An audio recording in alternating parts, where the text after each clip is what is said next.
So, I'm going to read a little bit from Native American myths and legends. I can't remember. I think there's a mark there. So I probably left off on the left side. So, creation of the animal people. Okanogan. The earth was once a human being. Old One made her out of a woman. You will be the mother of all people, he said. Earth is alive yet, but she has been changed. The soil is her flesh, the rocks are her bones, the wind is her breath, trees and grass are her hair. She lives spread out and we live on her. When she moves, we have an earthquake. After taking the woman and changing her to earth, Old One gathered some of her flesh and rolled it into balls as people do with mud or clay. He made the first group of these balls into the ancients, the beings of the early world. The ancients were people, yet also animals. In form, some looked human, while some walked on all fours like animals. Some could fly like birds, others could swim like fishes. All had the gift of speech, as well as greater powers and cunning than either animals or people. But deer were never among the ancients. They were always animals, even as they are today. Besides the ancients, real people and real animals lived on the earth at that time. Old One made the people out of the last balls of mud he took from the earth. He rolled them over and over, shaped them like the Indians, and blew on them to bring them alive. They were so ignorant that they were the most helpless of all the creatures Old One had made. Old One made people and animals into males and females so that they might breed and multiply. Thus all living things came from the earth. When we look around, we see part of our mother everywhere. The difficulty with the early world was that most of the ancients were selfish, and some were monsters, and there was much trouble among them. They were also very stupid in some ways. Though they knew they had to hunt in order to live, they did not know which creatures were deer and which were people, and sometimes they ate people by mistake. At last Old One said, "There will soon be no people if I let things go on like this." So he sent Coyote to kill all the monsters and other evil beings among the ancients and teach the Indians how to do things. And Coyote began to travel on the earth, teaching the Indians, making life easier and better for them, and performing many wonderful deeds. Reported by Ella Clark in the 1950s.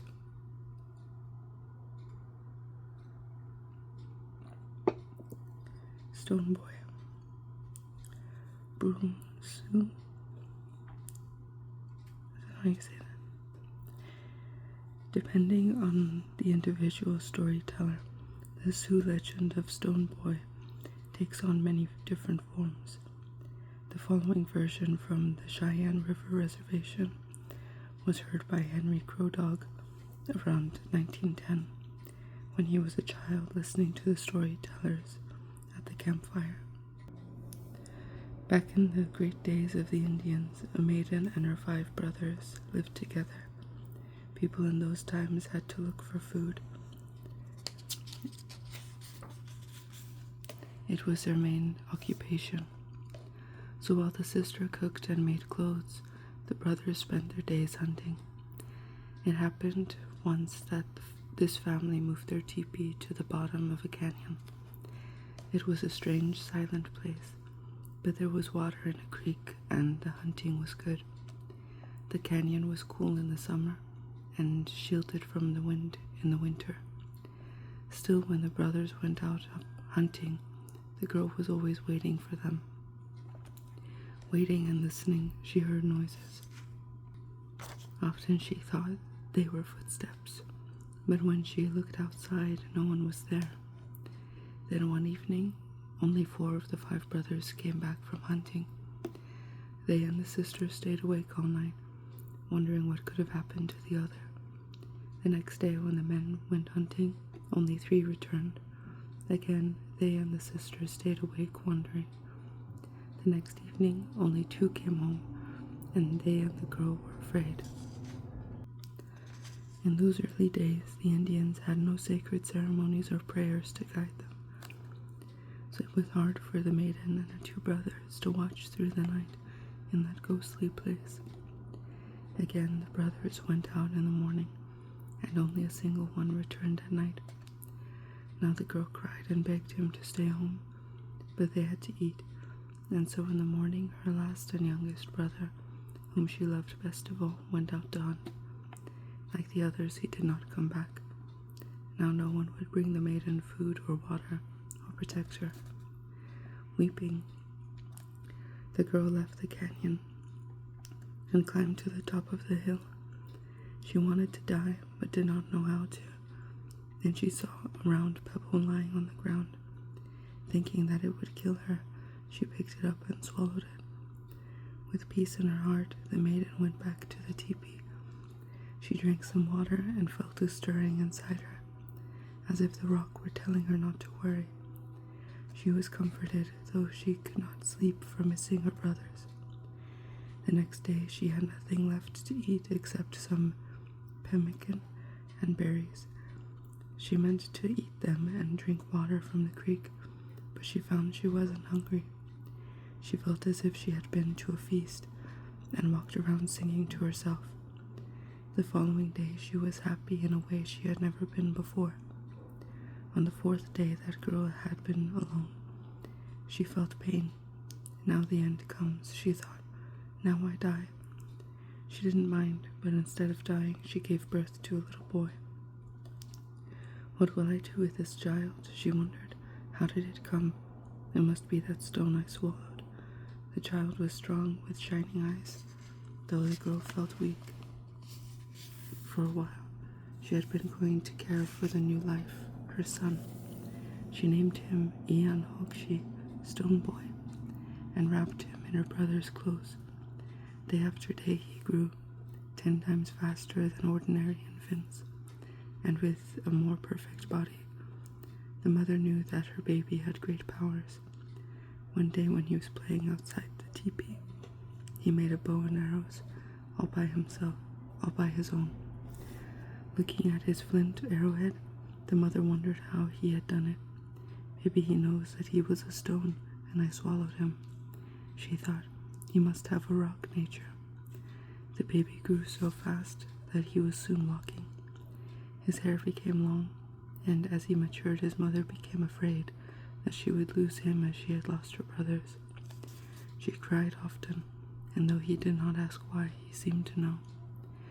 Very soon he was big enough to go hunting, and when she saw this, his mother wept more than ever.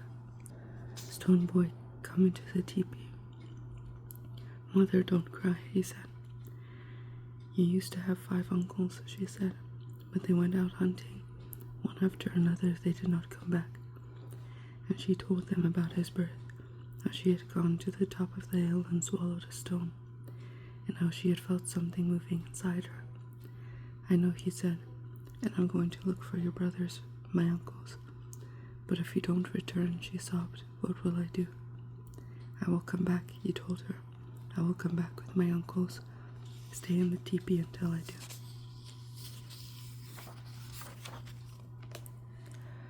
So the next morning, Ian Hokshi started walking and watching. He kept on till dusk. When he found a good place to sleep, he wandered for 4 days, and on the evening of the 4th day, he smelled smoke. Ian Hokshi, the stone boy. He followed the smell. It led him to a teepee with smoke coming from its smoke hole. This teepee was ugly and ramshackle. Inside, Ian Hokshi could see an old woman who was ugly too. She watched him pass by, calling him over, invited him to eat and stay the night.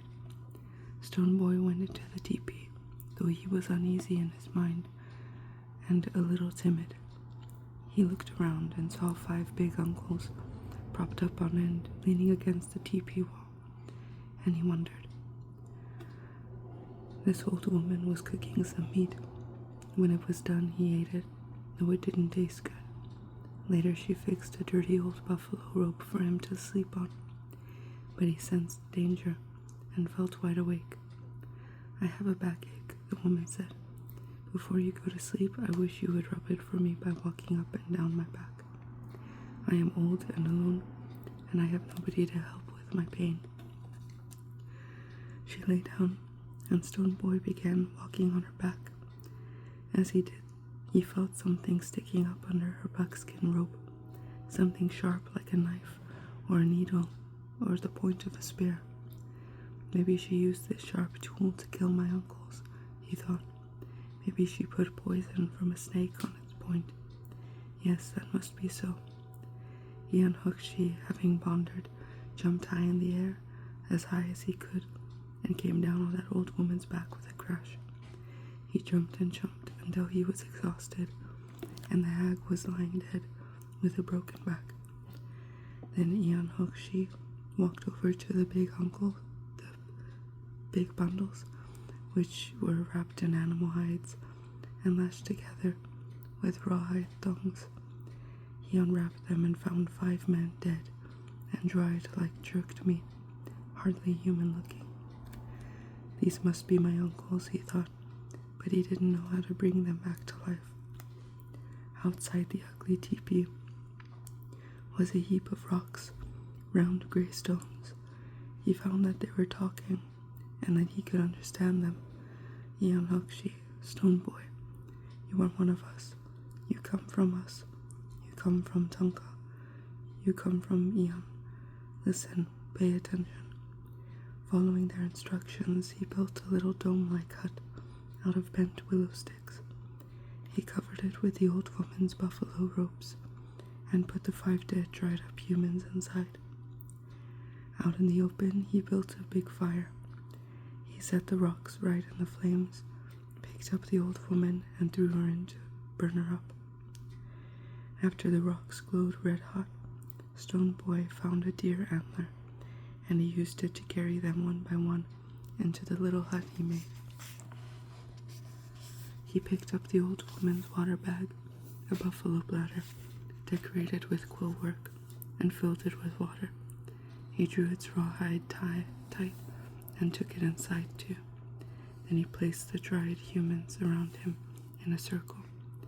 Ian Hookshee closed the entrance of his little lodge with a flap of buffalo rope, so that no air could escape or enter. Pouring water from the bag over them, he thanked the rocks, saying, "You brought me here." 4 times he poured the water, 4 times he opened the flap and closed it. Always he spoke to the rocks, and they to him. As he poured, the little lodge filled with steam, so that he could see nothing but the white mist in the darkness. When he poured water a 2nd time, he sensed a stirring. When he poured the 3rd time, he began to sing. And when he poured the 4th time, those dead, dried-up things also began to sing and talk. I believe they have come to life, thought Ian Hookshee, the Stone Boy. Now I want to see my uncles.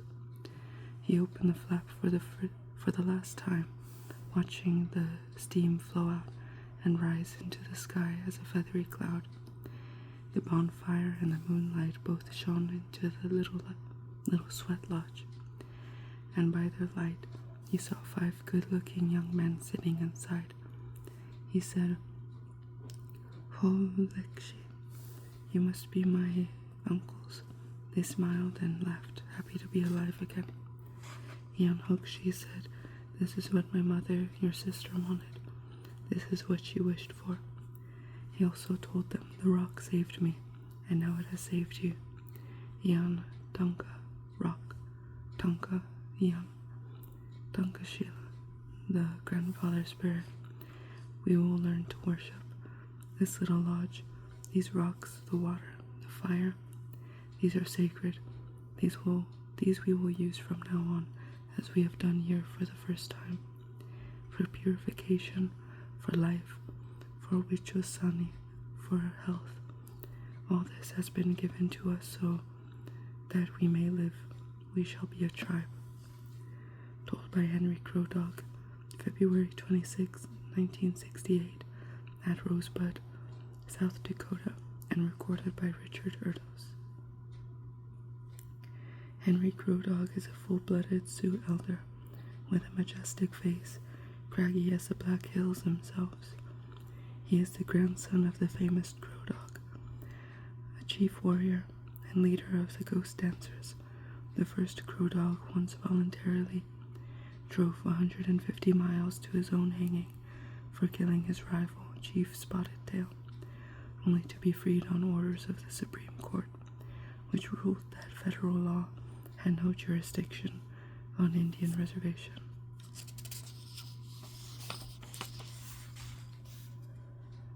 The Powerful Boy. So, I wanted to read another one, but there's some noise outside and I don't think it's gonna stop anytime soon. So, I'm gonna have to stop the video, but next time I'll continue with The Powerful Boy. The Seneca, one of the Iroquois nations of the Northeast, have their own version of the all-conquering Little One. That was from Native American Myths and Legends. I hope it helped you fall asleep a little bit. Yeah, thank you for watching my videos and subscribing and liking, commenting.